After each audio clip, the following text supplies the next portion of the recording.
Arlette Collomb est née le 8 novembre 1943 à Gentilly, en région parisienne. En 1969, elle quitte son emploi pour suivre son mari à Limoges.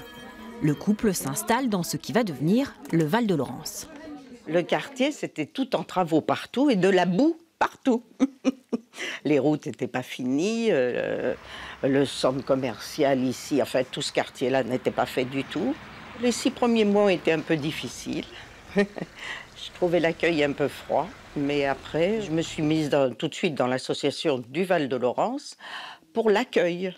Au fur et à mesure que les immeubles s'ouvraient, nous donnions des documents, leur donnant les moyens de transport, enfin tout ce qui pouvait exister déjà dans le quartier. Durant 9 ans, elle œuvre dans l'association et en parallèle élève son fils unique. Jusqu'au jour où elle décide de réaliser son rêve, ouvrir une mercerie.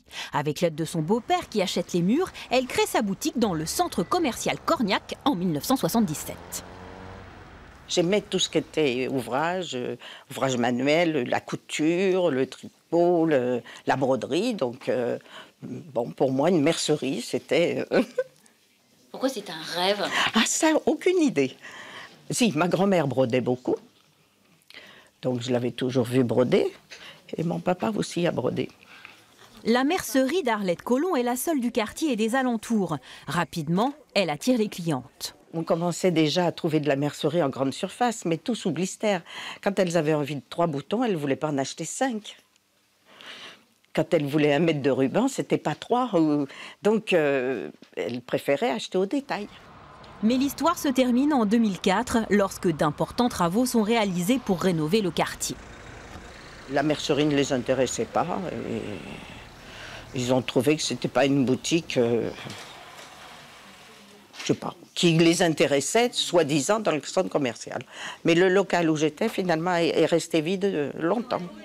C'est à ce moment-là qu'Arlette décide de rejoindre l'atelier des brodeuses du fil de Laurence. Dans ce groupe, elle retrouve des amies, souvent anciennes clientes.